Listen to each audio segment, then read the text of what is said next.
Tommy Carter never expected that a simple act of kindness at 10 years old would change his life forever. Growing up in a struggling household in a small Ohio town, Tommy learned early on that life wasn't always fair. His parents worked long hours to make ends meet, and he often helped out however he could.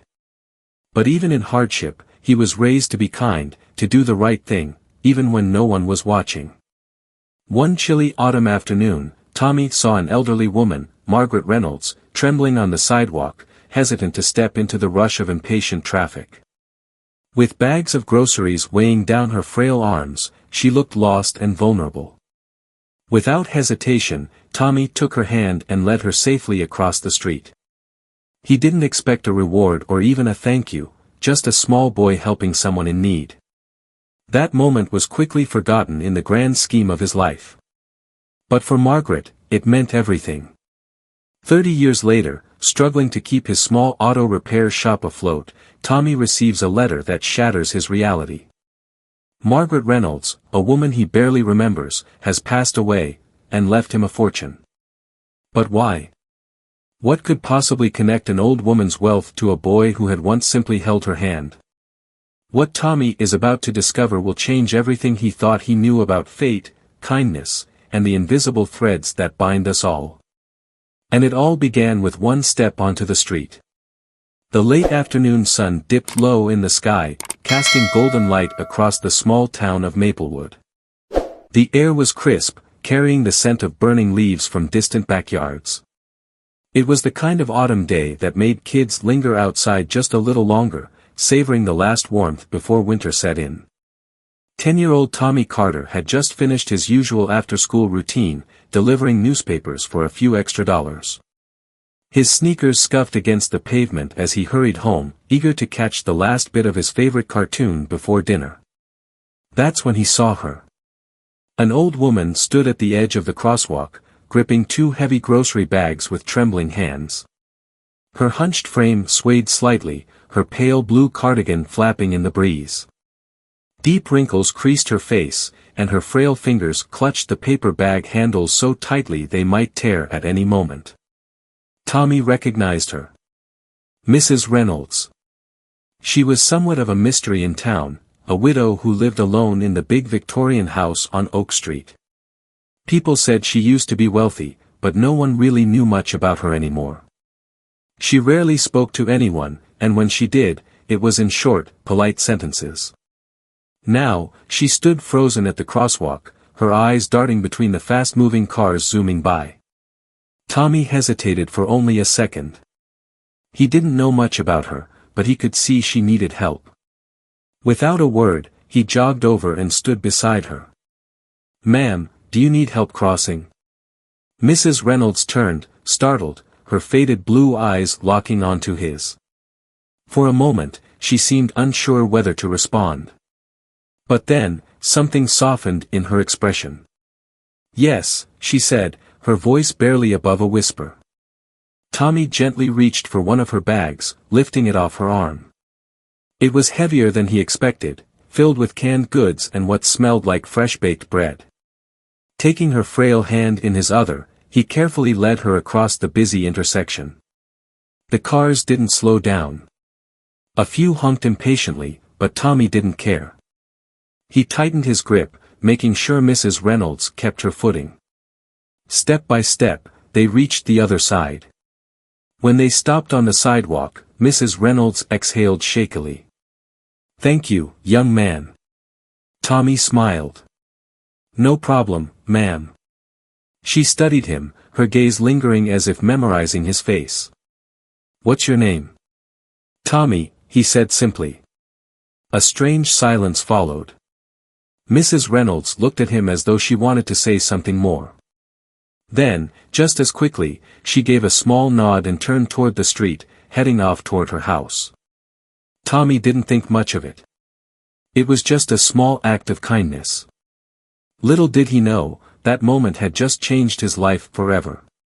This concludes part 1, The Act of Kindness, an emotional and vivid moment that sets up the heart of the story. Ready to move forward to part 2, Life Moves On. Rocket. Years passed, and the memory of that autumn afternoon faded into the background of Tommy Carter's life. It became one of those moments, a fleeting act of kindness, easily forgotten in the grand scheme of growing up. He never saw much of Mrs. Reynolds after that day. Sometimes, he'd catch a glimpse of her sitting on her porch, staring out at the street with that same distant expression, but they never spoke again. Tommy had bigger things to worry about. By the time he turned 16, he had already learned that life wasn't easy.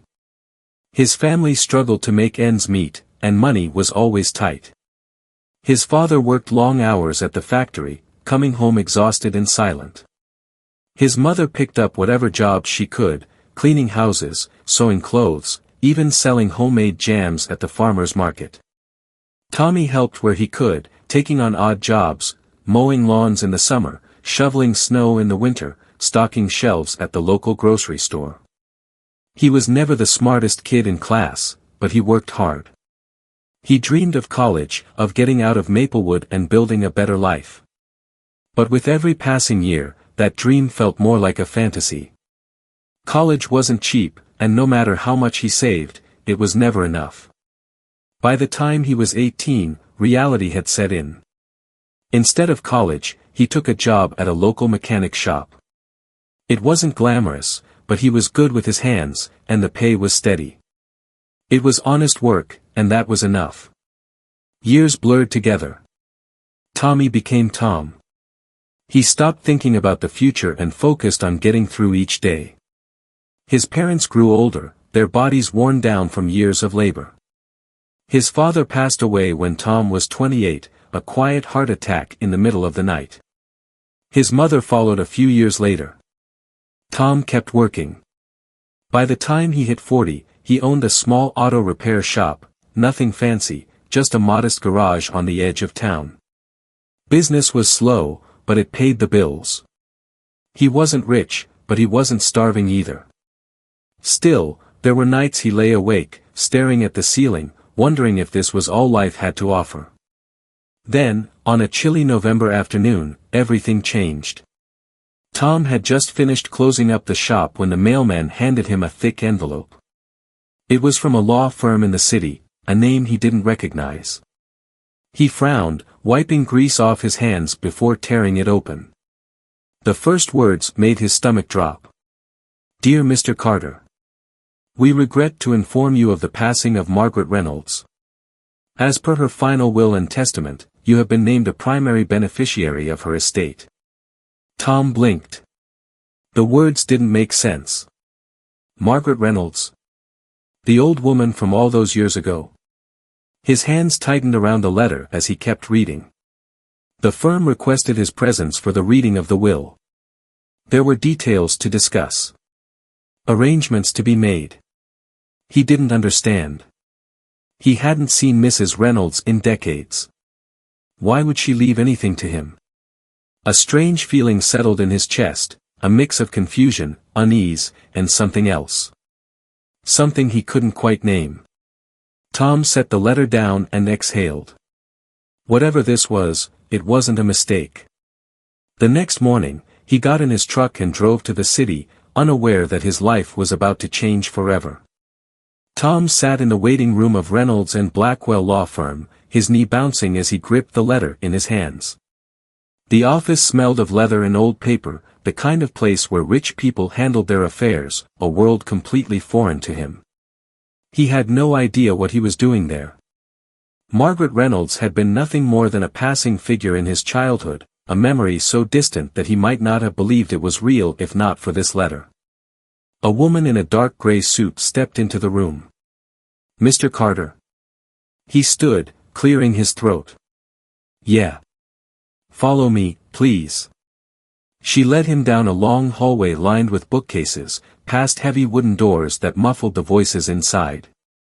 Finally, she stopped at an office where an older man in a navy blue suit sat behind a massive oak desk. He stood as Tom entered, offering a firm handshake. "Mr. Carter, I'm James Blackwell. Thank you for coming on such short notice." Tom nodded, still unsure what he was supposed to say. He took a seat as Blackwell opened a thick folder and adjusted his glasses. As you know, Margaret Reynolds recently passed away. She left behind a substantial estate, and you, Mr. Carter, are listed as her primary beneficiary. Tom let out a short, humorless laugh. There's got to be a mistake. I barely knew her.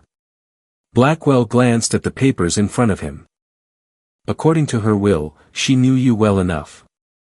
She specifically requested that you be contacted upon her passing. Tom shook his head. Look, I helped her cross the street once when I was a kid. That's it. Why would she leave me anything? Blackwell studied him for a moment before reaching into the folder and pulling out a sealed envelope.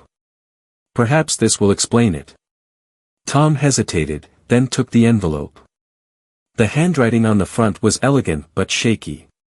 To Tommy Carter. His chest tightened as he carefully peeled it open and unfolded the letter inside. Dear Tommy.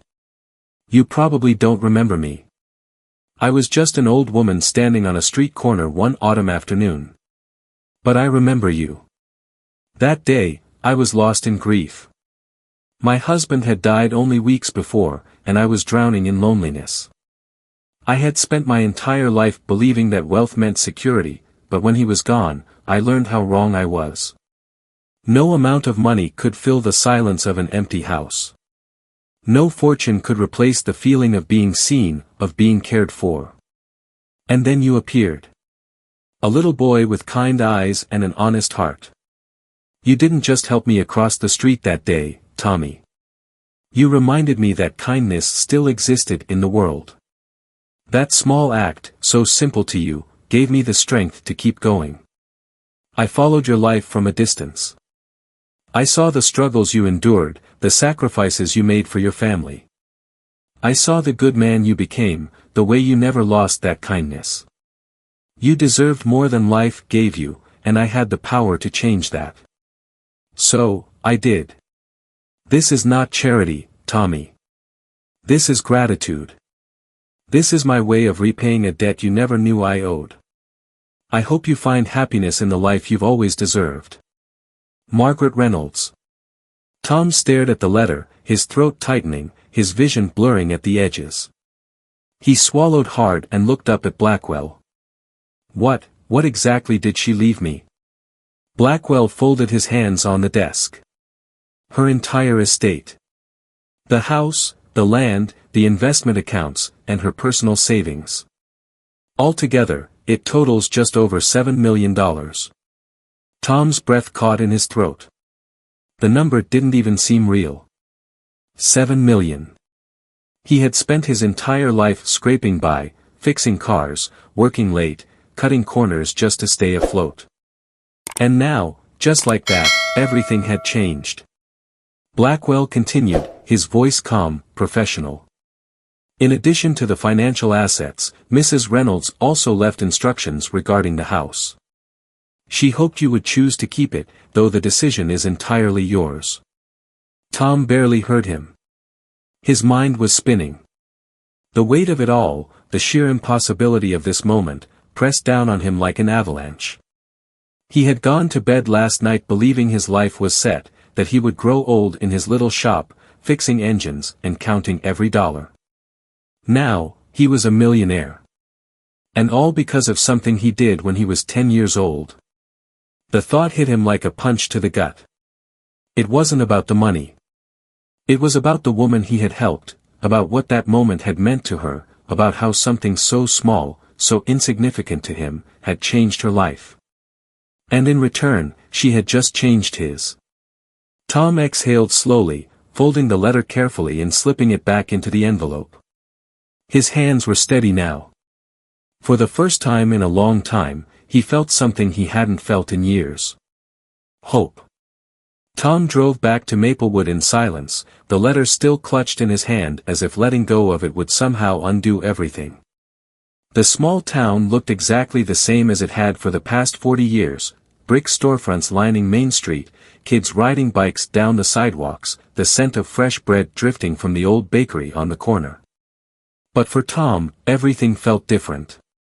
When he pulled into the driveway of his modest house, he sat there for a long time, staring out at the peeling paint on the front porch, the patchy lawn he hadn't had time to take care of, the rusted mailbox leaning slightly to one side. $7 million. The number didn't even feel real. He stepped inside, kicking off his boots and tossing his keys onto the counter. The house was quiet, too quiet. It had been that way ever since his mother passed. He had lived here alone for years, surrounded by the same old furniture, the same creaky floorboards, the same hum of the refrigerator in the kitchen. He sat at the small wooden table, unfolding Margaret's letter again. He read her words over and over, trying to wrap his mind around the truth of it. She had been watching his life from a distance.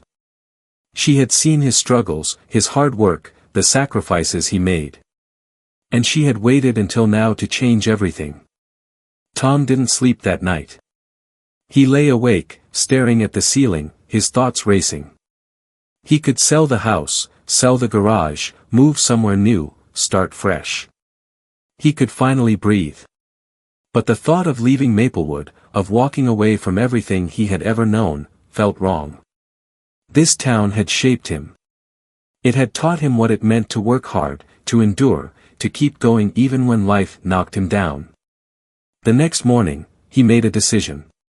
He grabbed his keys, got into his truck, and drove to the old Victorian house on Oak Street.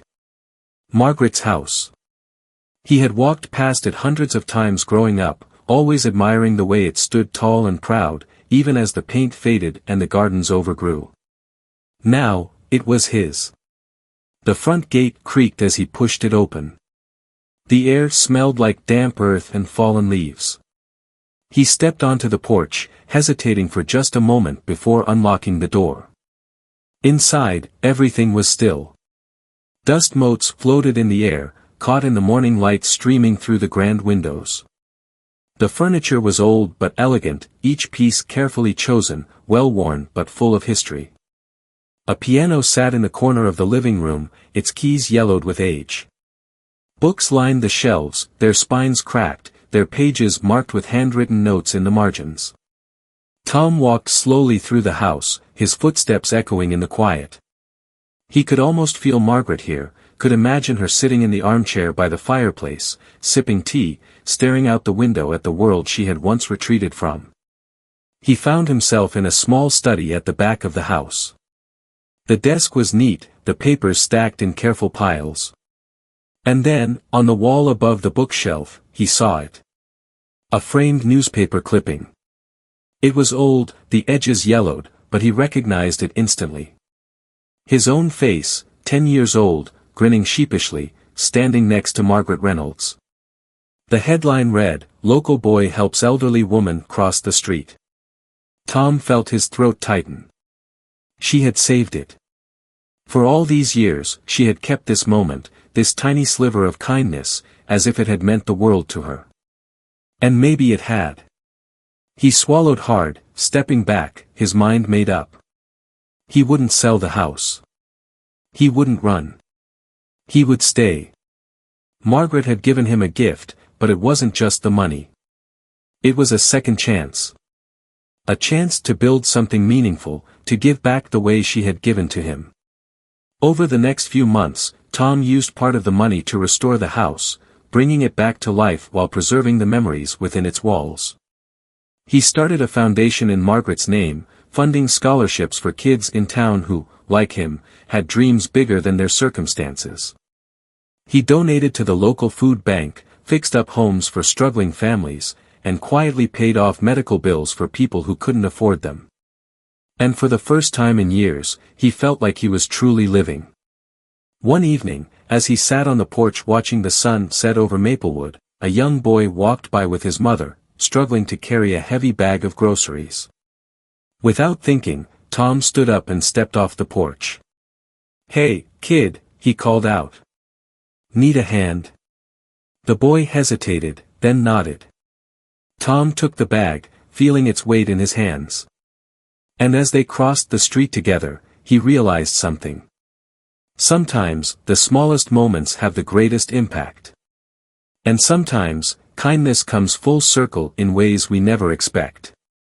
The years that followed were unlike anything Tom Carter could have imagined.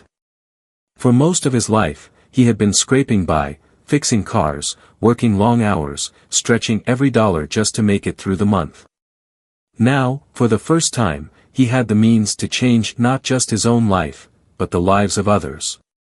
At first, it was overwhelming. $7 million.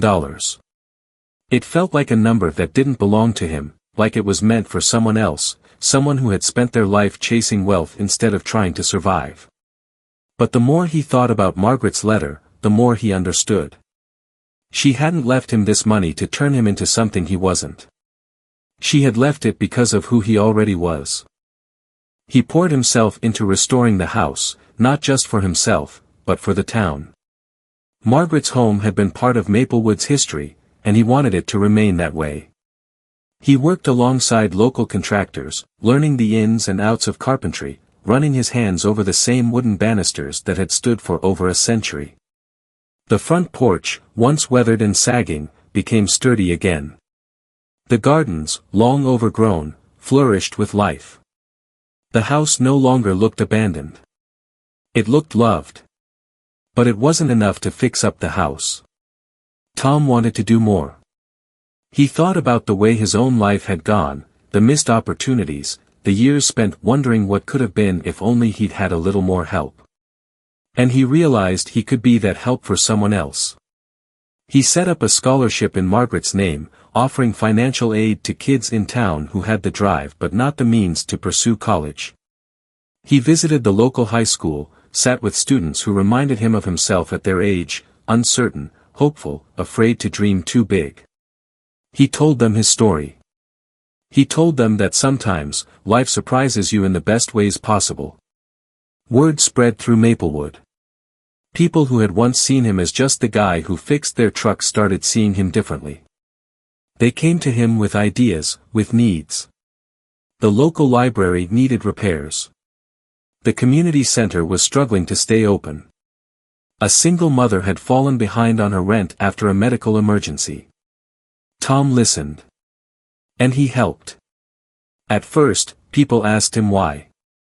Why not move to the city? Why not buy a big house somewhere sunny and never look back? His answer was always the same. Because this is home. One afternoon, as he sat on the newly restored porch, sipping a cold glass of iced tea, a familiar voice called out from the sidewalk. Mr. Carter. Tom looked up to see a teenage boy jogging toward him. It took him a second, but then he recognized him, the same kid he had helped cross the street months ago. He was taller now, his shoulders broader, his confidence stronger. I wanted to say thank you, the boy said, catching his breath. For the scholarship. I got into Ohio State. I never thought I'd actually go, but now. He trailed off, shaking his head as if still processing it. Tom smiled, setting his glass down. You earned it, kid. You worked hard for it. Margaret would be proud. The boy nodded, shifting his weight from foot to foot. I won't forget this. I'll make it count. I know you will, Tom said. As the boy walked away, Tom leaned back in his chair, watching the leaves rustle in the trees. For years, he had thought his life was set, that he would grow old in that small garage, working the same job, living the same quiet life. But one act of kindness had changed everything. Margaret had given him a gift, but more importantly, she had given him purpose. And as he sat there, feeling the warmth of the late afternoon sun on his skin, he knew without a doubt that he had made the right choice. Because helping people wasn't about the money. It was about the moments. The connections. The quiet ways we shape each other's lives without even realizing it. And in the end, that was worth more than any fortune. The seasons changed, and with them, so did Tom. The man who had once worked tirelessly just to stay afloat now found himself moving with a different kind of purpose. The auto shop still ran, though he didn't have to work every day anymore. He kept it open not for the money, but because he loved the work, loved the smell of engine grease, the satisfaction of fixing something broken and making it whole again. That feeling extended beyond cars now. One late autumn afternoon, he stood on the porch of Margaret's house, hands in his pockets, watching the golden leaves swirl in the wind. He thought about her often. He had read her letter so many times he had nearly memorized it, but certain words still struck him every time. "This is not charity, Tommy. This is gratitude." She had seen him when no one else had.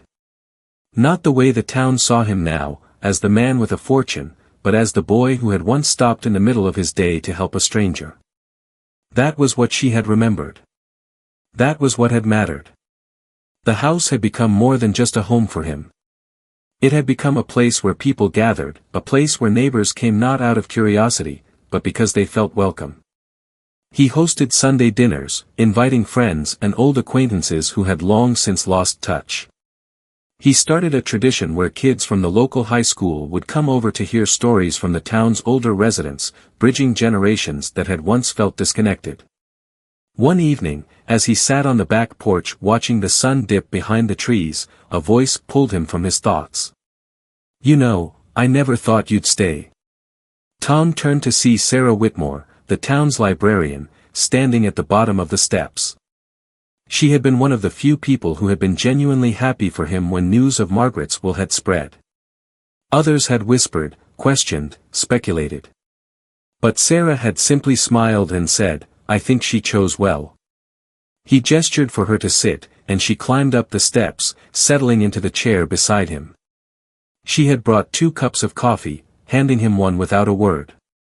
It was the way things were between them, easy, unspoken. "I didn't think I'd stay either," he admitted, blowing on the coffee before taking a sip. "Thought about leaving, getting away, maybe heading somewhere warm." Sarah smirked. "Florida?" He chuckled. "Maybe. But something kept me here." He looked around at the house, at the street lined with homes where he had grown up, at the people who now waved when they passed by. "It's funny. I used to think this town was just a place I was stuck in. Now, I can't imagine being anywhere else." Sarah studied him for a moment, then said, "Margaret would have liked that." He nodded. "Yeah. I think so too." They sat in silence for a while, watching the last light of day fade into soft blues and purples. It was peaceful. It was home. Later that night, after Sarah had gone, Tom walked through the house, running his fingers over the wooden railings, the old bookshelves, the pictures on the walls. He stopped in front of the framed newspaper clipping, the one Margaret had kept all those years. He stared at the image of his younger self, the boy who had once thought that a single act of kindness was nothing more than a passing moment. He knew better now. Kindness wasn't just a moment. It was a choice. One that had shaped his entire life in ways he never could have imagined. And as he turned off the lights and climbed into bed, he thought about how lucky he was. Not because of the money, not because of the house, but because of the lesson Margaret had given him, a lesson that had changed everything. We never truly know the impact we have on others. But sometimes, if we're lucky, we get to see kindness come full circle. Tom Carter's life had taken a turn he never could have predicted. What started as a small act of kindness, a 10-year-old boy helping an elderly woman cross the street, became the defining moment that shaped his future. Margaret Reynolds had seen something in him that no one else had, and in return, she gave him an opportunity not just to change his own life, but to impact the lives of countless others. Through her generosity, Tom didn't just inherit wealth, he inherited a purpose. He learned that kindness has a ripple effect, that the smallest gesture can leave an imprint far beyond what we can see. He realized that true wealth isn't measured in dollars, but in the difference we make in the lives of others. He could have walked away, started over somewhere new, but he chose to stay. He chose to give back, just as Margaret had given to him. In the end, Tom understood what so many people spend their whole lives searching for: happiness comes not from what we take, but from what we give. The world is full of moments that seem insignificant at first, but they can change someone's life in ways we never expect. A lesson for us all. In today's world, where people are often too busy, too distracted, or too focused on their own struggles, we sometimes forget the power of simple kindness. A small act, a helping hand, a kind word, a moment of patience, can change someone's entire day, maybe even their entire life. Margaret's story reminds us that you never know what someone else is going through. You never know how much your kindness might mean to them. And just like Tom, we all have the ability to make a difference, no matter how small it may seem. So the next time you see someone who needs help, don't hesitate. Take that extra step. Offer that small act of kindness. Because you never know, you just might be changing the course of a life, including your own. If you love inspiring stories about kindness and unexpected opportunities, don't forget to hit like, subscribe, and turn on the notification bell so you never miss the next story.